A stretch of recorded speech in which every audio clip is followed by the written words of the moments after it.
Podatkovni center ima 3 glavne namene. Prvi namen je to, da bo tukaj notri gostil bodoči superračunalnik, ki ga je Slovenija dobila oziroma ga bo dobila, prijava na razpis je bila uspešna in tukaj notri bo gostoval ta superračunalnik in tudi tovarna umetne inteligence. Drugi cilj je, da bo tukaj shramba raziskovalnih podatkov, ki jo zahteva odprta znanost.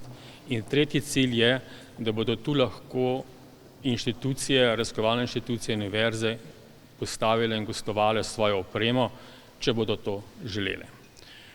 Ob tej priliki bi se rad zahvalil prvič Ministrstvu za visoko šolstvo, znanost in tehnologijo, ki je uvrstilo gradnjo tega centra v slovenski del načrta za okrevanje in odpornost, to je program reform in investicij Evropske unije.